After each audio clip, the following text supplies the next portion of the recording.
so which was 2 weeks away. I'm like, well, if you can live with this, I don't know how I can live with this, but okay, whatever.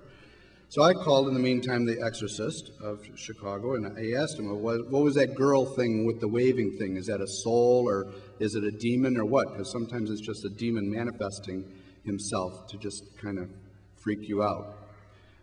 Sometimes it might be a soul that needs prayers to be released, which was another story that I would have for you. So anyway, the exorcist wasn't sure. He says, why don't you say a mass there in case it's a soul, to really help release the soul. I said, okay. Now, Father Rue of the Marian Movement of Priests, who is responsible for the Marian Movement of Priests in the United States, and I was just asked by Father Gobi 3-4 years ago to assist Father Rue with that, so I'm assisting him around the country and getting around doing these cenacles more around the nation. But I called him about some of this evil manifestation. He said he had been talking to a mystic in France, and this mystic says that demons don't like the cassock. So to wear the cassock, demons move out of the way of the cassock. I'm like, oh, well, okay, I'm going to bring my cassock. I'm going to bring my holy water and my blessed salt, which now is only blessed from the old Roman ritual, because the new book of blessings doesn't bless it. I don't know if you know that, So oftentimes, your holy water may not even be blessed in your church. I'm at the advantage because I can go like this, but you guys aren't, So you never know. And there's not this adding more water to the holy water that makes it more holy water. If anything, I say it dilutes it, so it's not a good practice, okay? You need fresh water, blessed, and salt, and with the old Roman ritual. Because many of the book of blessings in the book of blessings call for the making of the sign of the cross, don't call for the sign of the sign of the cross over the object. So for instance, with the rosary, they'll say, I'll bless the person who will use this rosary in the name of the Father and of the Son and the Holy Spirit, and the rosary never gets blessed. Now that's prayer after prayer after prayer in the book of blessings. I was talking to the EWTN friars a couple months ago about it. They said, yeah, you know what we call that book of blessings? The book of wishes. Because it doesn't bless anything, And that's the official book of blessings for the church. Now, how that got approved in the mid-1980s out of Rome, I said in the EWTN homily in April, I said it had to be the Masons in the Vatican. Well, they didn't play the homily at noon. I think it might hit a chord. I don't know. But it was like, I think it was supposed to be said. Because everybody, any Orthodox priest and bishop, will concur about this book. I had the chance to be in Sydney, Australia with the Marian Movement of Priests at the beginning of September, and I had a tremendous opportunity to meet Cardinal Pell, who I think is one of the greatest cardinals in the world. And he was blessing a young adult youth center. And he needed the book of blessings.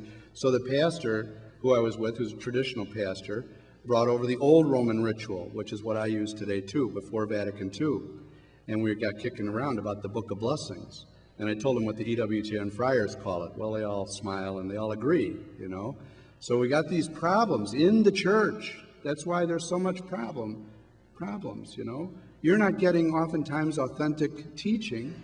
And even the sacramentary, the prayers that we have at Mass are not translated well. So we've gotten this bad translation. I met one of the priests who was on the initial translation team in 1969, 70, and 71 in Collevalenza, Italy, with Father Gobi's retreat. And he worked for ISIL, the International Commission on English and the Liturgy. And he said, yeah, we were purposefully mistranslating the prayers back then. I go, you were? He says, yeah, we were like taking the mystical out of it and just making it more humanistic and more psychological and more rational. I said, well, what happened to you? He said, well, I had a conversion. I'm here with Father Gobi now.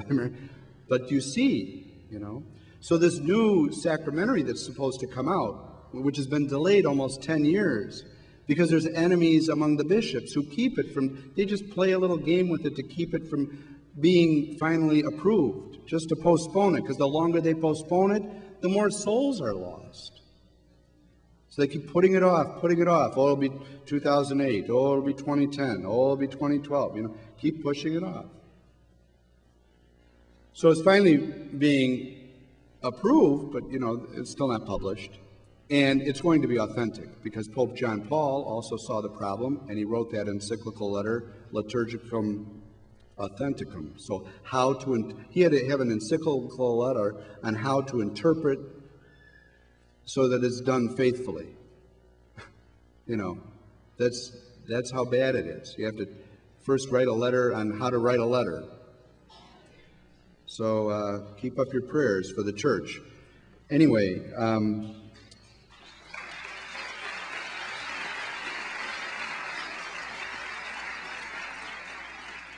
so I go to Iowa City with my cassock and my blessed salt and water and the mass kit and everything, and I'm carrying all this stuff across campus.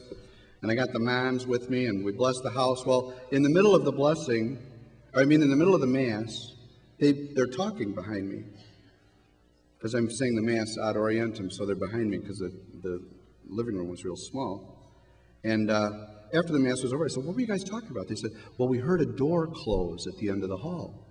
I go, you did? I don't hear these things. I said, I didn't hear anything.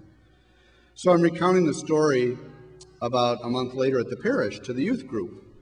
And the mom's hands raised up. I said, what? They said, we didn't hear the door close. We heard it slam. I go, well, I really didn't hear that.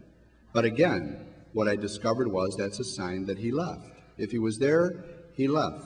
I said, well, did your daughter have any other problems after that? She said, well, about a month after that, she heard it was a second floor apartment, the 3 separate bedrooms down this long hallway.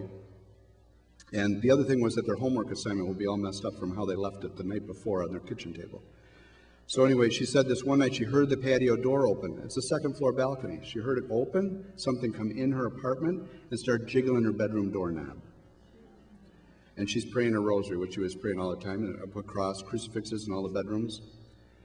And she said, then she heard this presence leave, and the patio door slam shut. And it reminded me of the story in the gospel where Jesus exorcises the person and the demon leaves, and it goes wandering looking for another place to live. Not finding another place to live, came back to the original place where it lived, finding it tidied, swept, and cleaned, moved in with 7 worse than the first. Okay?